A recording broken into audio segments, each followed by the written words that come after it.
Friends, बंधुगण, आज मैं शब्दों को अपने दिल के अंदर मारूंगा नहीं। आज मैं शब्दों को व्यक्त करूंगा, क्योंकि हिंदुस्तान एक लोकतांत्रिक देश है। We are a free country and freedom of speech is one of our fundamental rights. And the first sentence that I want to speak today is, Italian origin leader of Congress party brings mafia style politics to India. बंधुगण, 2014 से पहले 10 वर्षों तक जिस प्रकार की सरकार रही, एक इटालियन कुल की, इटालियन डायनास्टी की सरकार, और मैं आज परहेज नहीं करूंगा ये कहने में, I will not shy away from saying the truth that as far as the leader of this Italian mafia is concerned, she is none other than one of the ones whose father was extremely close to Mussolini. Mussolini के right hand, Mussolini के दाहिने हाथ रह चुके पिता की पुत्री आज जिस प्रकार भारतवर्ष में माफिया राज स्थापित कर रही हैं, यह आप सबके सामने है और इसको अभिव्यक्त करना यह हमारी आजादी है। बंधुगण, प्रेस के खिलाफ जिस प्रकार के कदम उठाए जा रहे हैं, कोई एक केस नहीं है, कोई दो केस नहीं है। आज मैं आपके सामने अनेकों ऐसे उदाहरण रखूंगा जिससे आपको मालूम पड़ेगा कि किसी एक चैनल के लिए नहीं, किसी एक व्यक्ति के लिए नहीं, मगर इस कमरे में बैठा प्रत्येक व्यक्ति के लिए और प्रत्येक चैनल के अधिकार के लिए आज हम खड़े हैं, आज हम आवाज उठा रहे हैं।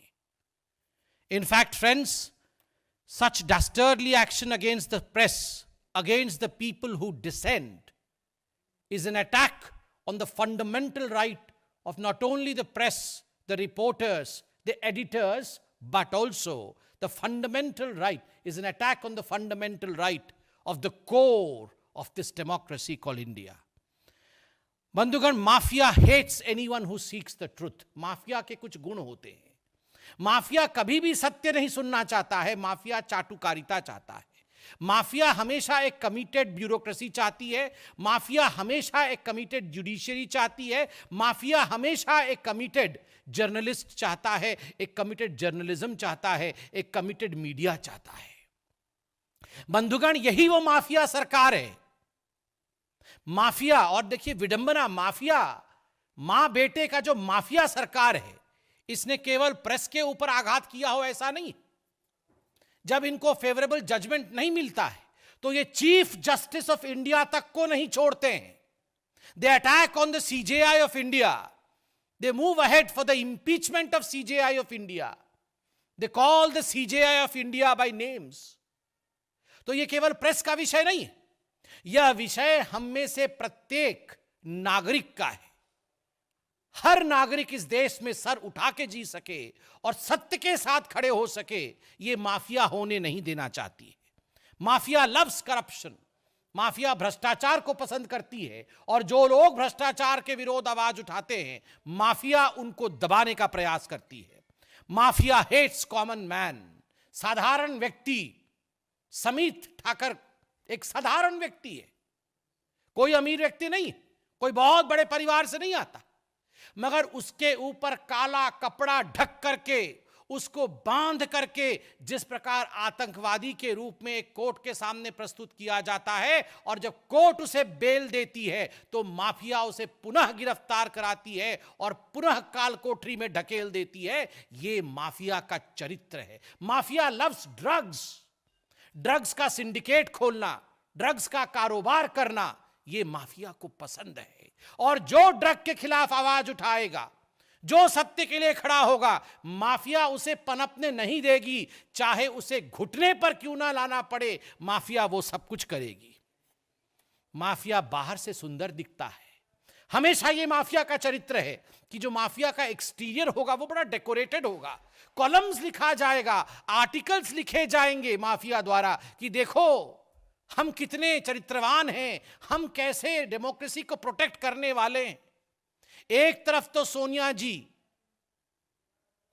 जी आर्टिकल लिखती हैं पेपर में और कहती हैं कि डेमोक्रेसी की हत्या हो रही है, एक तरफ राहुल गांधी जी आर्टिकल लिखते हैं और कहते हैं मैं प्यार की राजनीति करता हूं, I believe in politics of love. Is this politics of love? Sonia ji, is this love for democracy that you advocate and you write article about? This is the characteristic feature of Italian mafia, a beautiful exterior, decorating your exterior with articles and columns and speaking volumes about democracy, but in reality, you are the murderers of democracy. And in the words of Agatha Christie, murder, she wrote. This mafia is the one who has written murder of democracy as and when they have been in power and whichever state they have been in power. Friends, ये जो Italian mafia और उनके allies हैं, ये जो Italian mafia और उनके साथी हैं, कंधा तो किसी साथी का है, कंधा तो शिवसेना का है, मगर वो बंदूक, वो ट्रिगर, वो बारूद और वो बुलेट, ये सारा कुछ इटालियन माफिया का है। ये सारा कुछ उन मां बेटे का है जो हिंदुस्तान में डेमोक्रेसी को समाप्त करने के लिए लड़ रहे हैं। कंगना रनौत एक साधारण महिला, मेहनती महिला, बाहर से जाके मुंबई जैसे विराट प्रदेश में, विराट स्थान पे मुंबई का दिल बड़ा है, सबके लिए उसका दिल खुला हुआ है। वहां वो जाती है, मेहनत करती है, आगे बढ़ती है और उसको क्या मिलता है? ये माफिया उसका घर डेमोलिश कर देती है। ना कोई कानून, ना कोई आईन, ना कोई बही। There is no law, there is no word of law, there is no justice, and you demolish the home of Kangana Ranaut just because she demanded certain answers, just because she wanted to know about Sushant Singh Rajput, just because she spoke against the government, just because she attacked mother and son. Is this the way you would behave with an ordinary citizen? साधारण लोगों के साथ, समित ठाकर जैसे साधारण लोगों के साथ जिस प्रकार से ये माफिया व्यवहार कर रही है, वो अब आप सबके सामने है। बंधुगण, आपने देखा है, यहां सारे चैनल बैठे हैं और मैं एक बात कहना चाहूंगा रामधारी सिंह दिनकर का। रामधारी सिंह दिनकर वही हैं जिन्होंने कहा था सिंहासन खाली कर की जनता आती है। इमरजेंसी के समय जिन्होंने हम सबको जगाया था, हम सबको आगे बढ़ाया था, उसी रामधारी सिंह दिनकर ने कहा है, और मैं ये पढ़ना चाहूंगा, समर शेष है, समर शेष है नहीं पाप का भागी केवल व्याघ्र, समर शेष है नहीं पाप का भागी केवल व्याघ्र, जो तटस्थ हैं समय लिखेगा उनका भी अपराध। There is nothing called as being neutral.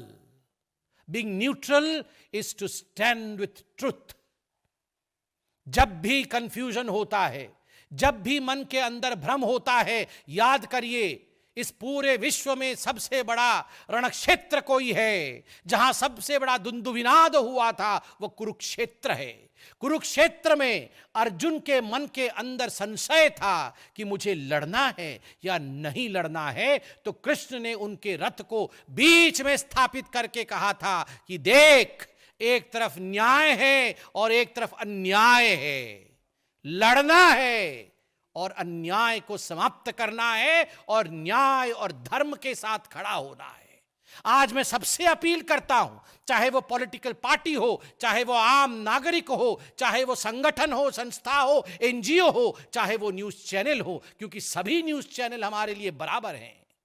सबसे यह अपील है कि रणक्षेत्र के मध्य में खड़े होकर ध्यान से देखें कि सत्य किस तरफ है। Being neutral is to be with truth. Being neutral does not mean to shun the truth and not show the truth. To stand with the truth is neutrality. So please, let's stand with the truth. बंधुगण, बहुत सारे उदाहरण हैं। ये Hitler और Mussolini की बात करते हैं, ये हमारे प्रधानमंत्री को गाली देते हैं। आए दिन प्रधानमंत्री के लिए जिन शब्दों का प्रयोग किया जाता है उनको हिटलर शाह कहा जाता है। आज आप बताइए हिटलर शाही क्या है? घर से घसीट कर किसी व्यक्ति को ले जाना, उनकी पत्नी और उनके एक माइनर बच्चे के साथ जिस प्रकार का व्यवहार किया गया है वो व्यवहार करना, एक केस जो बंद हो गया है उस केस को पुनः खोल देना, यह कहां का लोकतंत्र है? कोविड चल रहा है, the pandemic is written large in the world populace across the globe. The pandemic is speaking for itself. Mankind is not only fighting but fighting gravely against this pandemic, and during this pandemic we have a government in Maharashtra which is arresting journalists, not of any particular channel but across channels, those who have questioned the Maharashtra government on its fallacies in conducting itself during the COVID pandemic. जिन्होंने भी, जिस भी journalist ने या जिस भी आम आदमी ने सवाल उठाया है कोविड को लेकर, उनके साथ जिस प्रकार का व्यवहार किया गया है महाराष्ट्र में, जिस प्रकार से कांग्रेस की सरकार ने, सोनिया सेना ने उसे गिरफ्तार किया है, यह धिक्कार योग्य है। और बंधुगण, मैं आपको याद दिलाना चाहूंगा और एक डेट भी बताता हूं। वो डेट है 2019 का है, 13 मई 2019। एक आर्टिकल लिखा गया था, क्योंकि आप कहेंगे हम केवल एक चैनल के लिए खड़े नहीं बंधुगण, यहां बैठा एक एक चैनल के साथ हम खड़े हैं। इसलिए मैं 13 मई 2019 में इंडियन एक्सप्रेस में एक आर्टिकल लिखा गया था निरुपमा सुब्रमण्यम द्वारा, और वो विषय था इंडियन एक्सप्रेस का ही, और आर्टिकल का हेडलाइन था राजीव गांधीज इनफेमस हॉलिडे। उसका हेडलाइन था What vindictive Rajiv Gandhi did after Indian Express covered the story of his INS Virat vacation. आपको याद है जब राजीव गांधी प्रधानमंत्री थे और INS विराट के ऊपर फॉरेनर्स को लेकर वेकेशन पे निकल गए थे लक्षद्वीप के लिए, उस विषय में आप सभी के चैनल ने इसको दिखाया था। आदरणीय प्रधानमंत्री श्री नरेंद्र मोदी जी ने भी इस विषय पर बताया था। मगर उस समय जब इंडियन एक्सप्रेस ने इस विषय को छापा था तो आप जानते हैं क्या किया गया था इंडियन एक्सप्रेस के साथ? इंडियन एक्सप्रेस के साथ वही किया गया था जो आज कुछ न्यूज चैनल के साथ किया जा रहा है। उस समय राजीव गांधी इस हद तक गए थे कि जुलाई 1988 में Rajiv Gandhi introduced a draconian bill, the defamation bill. Media के लिए डिफेमेशन बिल लाया गया था कि कोई भी प्रधानमंत्री के खिलाफ कुछ लिख नहीं सकता है। यह तो धन्य है, उस समय मीडिया यूनाइटेड थी। You were all united. You stood the ground. You fought against valiantly against the suppression of media, and you came out victorious. आप जीत के आए और वो बिल को राजीव गांधी को विड्रॉ करना पड़ा। मैं 2 लाइन जो इंडियन एक्सप्रेस ने 2019 में लिखा था वो पढ़ के बताता हूं कि किस प्रकार इंडियन एक्सप्रेस के ऊपर अन्याय किया गया था। एंड शी राइट्स, निरुपमा जी लिखती है, For those of us present in the office that day, the manner in which hundreds of armed CRPF and Delhi police personnel took a position inside and outside the Delhi office of Indian Express seemed way out of the proportion for a tax evasion case. Indian express के office को घेर लिया गया था और इस प्रकार से आक्रमण किया गया था मानो इंडियन एक्सप्रेस का ऑफिस नहीं, ये गोयनका जी का ऑफिस नहीं। आज गोयनका जी के नाम पे अवार्ड मिलता है। हम सब देश के राष्ट्रपति, प्रधानमंत्री सम्मान के लिए खड़े होते हैं रामनाथ गोयनका जी के नाम पर। वो इतना बड़ा स्थान है। इतने बड़े पत्रकार जगत के इंडियन एक्सप्रेस के साथ राजीव गांधी ने क्या किया था, यह निरुपमा जी लिखती है कि रेड करा दिया था। असीम त्रिवेदी, आपको याद होगा, एक कार्टूनिस्ट ने जब कार्टून बनाए थे अन्ना हजारे के समय, उसके साथ क्या हुआ यह बताने की आवश्यकता नहीं है। हजारों ऐसे उदाहरण हैं। Who brought the emergency into this country? आपातकाल को किसने जन्म दिया? आपातकाल के समय बिजली काट दी गई रात को। टाइम्स ऑफ इंडिया के यहां पत्रकार बैठे हैं, बहादुर शाह जफर रोड में उनका हेड ऑफिस है, अगर मुझे अच्छे से याद है तो। बिजली काट दी गई थी ताकि टाइम्स ऑफ इंडिया का हेडलाइंस न छप सके, टाइम्स ऑफ इंडिया अपनी हेडलाइन न छप सके और वो उनकी प्रिंटिंग प्रेस बंद हो जाए। पंजाब केसरी, आज हमारे बीच अश्विनी चोपड़ा जी नहीं है, हमारे सांसद रह चुके। अश्विनी चोपड़ा जी ने मुझे बताया है, मेरे मित्र थे, मेरे बड़े भाई थे, उन्होंने मुझे बताया है किस प्रकार का इमरजेंसी के समय उनके साथ और उनके परिवार के साथ अत्याचार किया गया, किस प्रकार उन्होंने कॉलम्स खाली छोड़े थे, बाध्य किया गया। किंतु फिर भी अश्विनी चोपड़ा जी ने कहा, हमारे लोगों ने कलम उठाए और लिखा।